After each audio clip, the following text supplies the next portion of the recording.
From Vancouver to Halifax, Flin Flon to Estevan, he's covering everything that matters to you. It's the Rod Pedersen Show. Good morning, Canada. Get up. Welcome to the Rod Pedersen Show, episode 151 of your favorite sports talk show and Canada's only mid-morning live sports talk show. I'm the host, Rod Pedersen. He's the co-host, Darren Dupont. Hey, Dupes. Morning. I'm doing good. We're a team. Like, if I'm Al Michaels, he's Chris Collinsworth. I like that team. I like that they wear it like this, like the quarter zip. It's kind of our style, right? Suits are going away. The sweaters, they wear the collar shirts, but yeah. Is that new, what you got on there? Nope. I haven't worn it lots, though. Okay. Under Armour? Yeah, this is not Looks like it.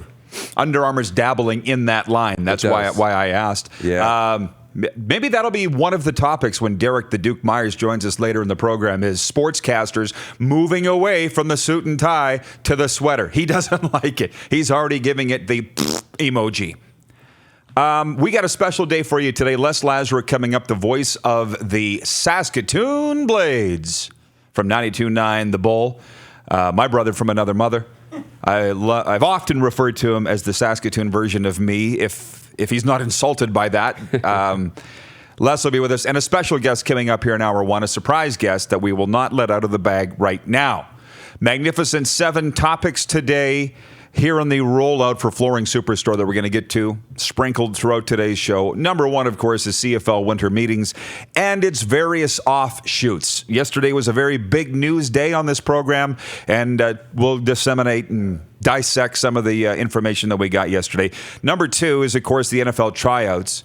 And if we heard it right, which we asked Joey Alfieri to say again, is it true, beginning as early as next offseason, 1 year from now, CFL players, no matter where they are in their contracts, will be allowed to work out for NFL teams and potentially sign with them, be let out of their deals. That just went by in such a blur yesterday. It was like, what? Yeah. You know? So we'll cover that a little more today. Number 3, starting this season, the 10 national starters thing is now a thing. We've always had to have 7 non-imports, Canadians start. Right now it's 10, but 3 of them can be an American that's been on your team for 3 consecutive years, or an American who's played in the league for 4. It's finally here. Yeah. And I'd like to think that Randy Ambrosie coming on the show yesterday and announcing that the new CBA has been posted to the CFL Players Association website was started the domino effect of all this reaction yesterday. Randy really gave us a lot of news yesterday. Oh, yeah. And I'm very appreciative of that. Number 4 is Chris Jones staying in Cleveland. Justin Dunk dropped that bomb here on the program yesterday, and producer Clark's been talking to Chris Jones. Maybe he'll come on the show and drop the news himself. Wouldn't that be something? Nobody really knows. I'd like to hear it from the horse's mouth himself, but that's the news, is Chris Jones staying in Cleveland. As of today, what do we know? Things change on a dime in sports, not just the CFL, NFL, or football. Number 5, if you wound back the tape, rewound it from yesterday at this time, I mentioned the Ryan Dinwiddie talking to the Cleveland Browns for their head coaching job is so preposterous that I won't even call it fake news. I won't even dignify it with discussion. And then we find out in the last 24 hours that a reporter basically got punked. The reporter that blogged that. Did you see that? Yeah. We knew it wasn't news. That's pretty dangerous stuff. Isn't it? That's why, you look at news agencies and they have processes to determine when they're going to say a news story is real. Whether it's 2 sources, usually it's always multiple sources, right? That you confirm behind the scenes before you know. But everybody wants to be first and have that story and have the headline and get the hit. So it's pretty dangerous. But the guy that blogged it, I'd never heard of him before. So I'd like to think that you need to stick with your trusted news sources at this time, not just with sports, but with news. And I'm coming to that. Point 6, is this the end of the Patriots dynasty? Big topic. That might be a great poll question today for Capital All-Mall Universal Collision Center. Is this the end of the Patriots dynasty? We'll be talking about that today. The Duke will have his opinions on that. You see Tom Brady, of whom we follow on Facebook.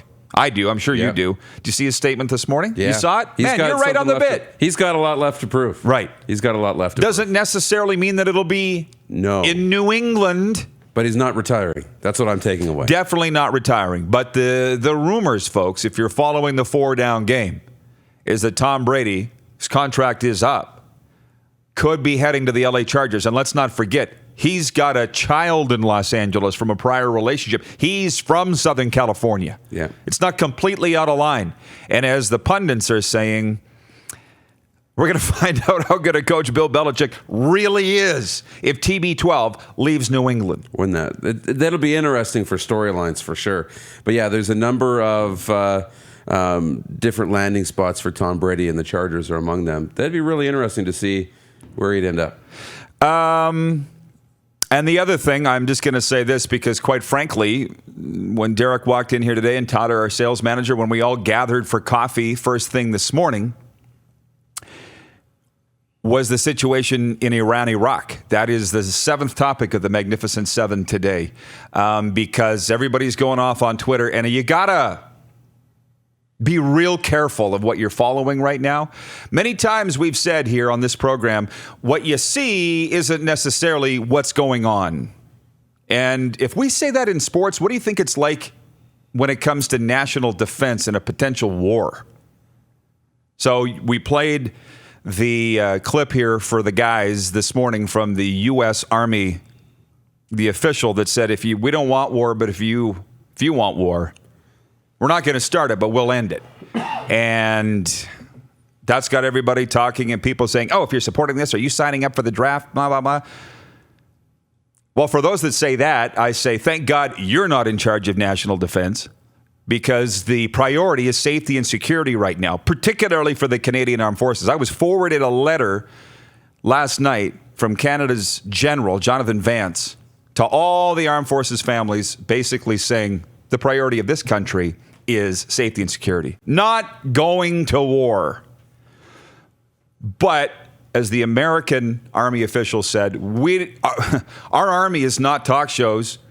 And I can extend that to say it's not newspaper columnists. For those that are ripping Donald Trump, saying, how can he speak for America? This country's polarized as it is. He doesn't even have support from his own country, let alone other countries. Dude, Canada's the same, polarized with regards to its leader.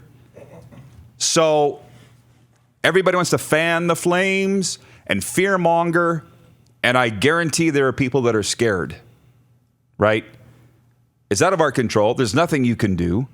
If you want to pray, I would suggest that. But other than that, there's nothing you can do. No. And that's the extent that I'm following it. How about you? And the clip is pretty cut and dry. If it happens, they're gonna go to war. They're gonna do it. The military is gonna do what they have to do, and it's a pretty strong military in the United States that they have. But in terms of me following it, I know that stuff's out of my control. So for me, it's just there. I'm aware of it. I'm not really following it that closely because I know the people that are taking care of it are taking care of it. For me, it hasn't, I don't want to be just, insensitive or just naive and be like, this has nothing to do with me. It's not going to affect me at all. I'm not looking at it because if we go to war, that's going to affect us all. But until that happens, it really doesn't affect me. Nope. So I'm good doing this, staying in my lane, and letting them worry about what they do. Kind of what I'm suggesting today. There's nothing you can do about it. So don't fear. Breaking news today. Breaking news. The Rough Riders have announced they have released veteran linebacker Derek Moncrief to pursue an NFL opportunity. And we all saw this coming. Mm-hmm. I don't know how many teams he's worked out for. Quite a few. You knew 1, 2, at most 3 games into this past season, he was NFL. He was going to the NFL. He was the best player on defense for the Saskatchewan Roughriders. So while we've had people writing in here saying, we want news of Rider signings. Well, here's news from the team today that they've released their defensive MVP, or what I believe is their defensive MVP, because they got a lot of great defensive players. Mm-hmm. Can Derek Moncrief be replaced? Well, they're going to have to. They're going to have to. And they've got young players. And Cameron Judge is going to take another step forward. You're going to hopefully find another American in the linebacking core that can fill in. Can he be replaced player for player? Probably not. Derek Moncrief's an elite player in the Canadian Football League, and that's always tough when you lose a star. It's going to be kind of replacement by committee, or that's what you have to expect. You hope that you can replace him with a guy who's, can be that elite level talent, but it's not realistic, and it's, because he's that good. So I hope he has an opportunity. I hope he does well. Hope he sticks. They both worked out. Derek Moncrief and Willie Jefferson both worked out for the Miami Dolphins. If you are the Dolphins and you had to choose between one of the two, who would you sign? Willie, for sure. I'm signing Willie instantly because he's a guy who's a real. He just seems like he's a better athlete, and in terms of versatility, a guy who you might be able to play on a defensive end spot as a rush end, or you might be able to put him back as an outside linebacker. He can do that too. So yeah, I like Willie Jefferson a lot. Where did this message come in from? From Mark Zosel, Clark? Where'd this come in from? From Facebook. Hey, Rod, can you pass along a message that the SJHL game between Flin Flon and Melfort tonight is postponed until a later date due to the weather? It is ugly out there. Yeah. So I guess we just passed it along. I will stroke that off my list. Flin Flon and Melfort postponed due to weather. I don't think I'm going to be making the trip to Saskatoon tonight. Not if it's like this outside. Yeah, the Blades are home tonight. They got Red Deer, right? They are, yes. So, are you worried about Red Deer? No, the weather. No, I'm never worried about the weather. But no, I'm never worried about the weather for that kind of things. I mean, you take it slow. You drive carefully. Well, you and I are on the road so much we can drive in just about any circumstance. But Les says, there's a ton of guys I know that Les says to help him out there. So why take the chance? I got to go back on the weekend anyway. Well, because it was 2 seasons ago that you were doing color for both the Blades and the Pats at the same time. Yeah. First guy to ever do it. And I said, you're going to kill yourself. Last winter too. Yeah. And you're sitting here in front of me, so I guess you didn't kill yourself. But I'll say this. I was listening to the radio this morning, and all these reports were coming in from not closed highways, but highways that probably should have been closed. Yeah. And I thought, how happy am I that I just have to get on Ring Road, which wasn't that clear to begin with. Yeah. But at least it's lit all the way, unlike every other highway around the province. And I'm like, I'm just so happy this is all I got to do to go to work. I know. Then that I don't have to drive to Saskatoon or anywhere, because I was on the phone last night with Bill Chow, the president of the SJHL. We got some exciting news coming there. He was going down to Weyburn. I mean, these guys, it's travel, man. People just take it so for granted. I know. It's like when you got to travel, day in and day out, or travel for work, as you and I have all across the province in Western Canada.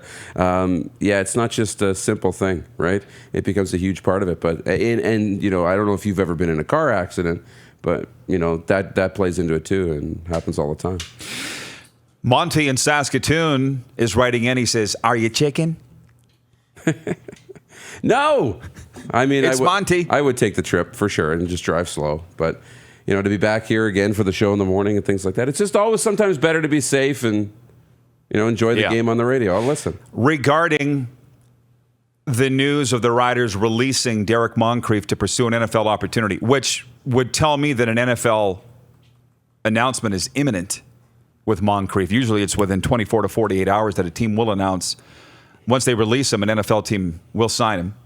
Dale Wagner writes that, and he says, Purifoy will slide nicely into Moncrief's position, as that's where he played in BC and college. Yeah, I'll leave that up to the coaches. But I'm sure the Riders will be just fine. Your mom has written in and said, safety first, Darren. Yes, Mom. She knows. She knows, and if I went, I would go slow and be careful. God bless mums. Yeah. Oh, for sure. I remember one time my mom, I had a hell of a story I wanted to tell.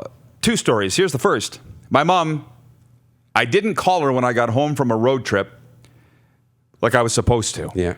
Storm. Let me know when you make it home. Right? When you make it home. I think what happened was we got home, and I thought, I'm not going to call my mom at 2 a.m. and wake her up. Well, she laid awake all night and drove from Milestone into Regina to see if my car was at the Brandt Center. It's 30 miles, but still. Still? And can you believe that? Because my cell phone was off. Wow. And I had made it home. And next time, I'll call my mom. And by the way, last one. I was in Walmart yesterday. I was telling Tyler this, our sales guy. You're already smiling. You like this. Fred, big-time Pats fan. Hadn't seen him in quite some time. I just paid for my stuff. He comes up to me, Rod, I found your show. And I said, oh, really, Fred? How'd you find it? Well, I'd been complaining for the last year that I miss you on the radio. I miss you on the radio. And then one day my kid yells out from the basement, Dad, Rod's on TV. Of course, there's 10 people around, Walmart Till area. They're like, what? And Fred comes down. He goes, there you were on TV. He goes, so now I listen to you every day. They got me an iPad every day. He goes, the only question I have, why do you do it in Milestone? I know. Awesome. I know. And I said, Fred, with all due respect, the sign just says Milestone. And that's you guys. Whose idea was that? Wasn't mine. No, it's just the road sign. It's just a road sign. Yeah. It's like, we are doing it in Regina. We didn't steal it, though. Like maybe we would have done if we were It's illegal to steal a road sign. If we were still in high school. It's illegal to steal a road sign. Did you know that? Yeah. That's why I've never done it. Yeah, so we didn't do it. Yeah. That's the Rollout for Flooring Superstore. A lot of the topics that we will cover today. The Duke will join us next. A lot of special guests coming up. This is the Rod Pedersen Show on Facebook Live, and listen live at rodpedersen.com. You're watching Rod Pedersen on demand. For more of the Rod Pedersen Show, visit rodpedersen.com or follow Rod Pedersen on social media.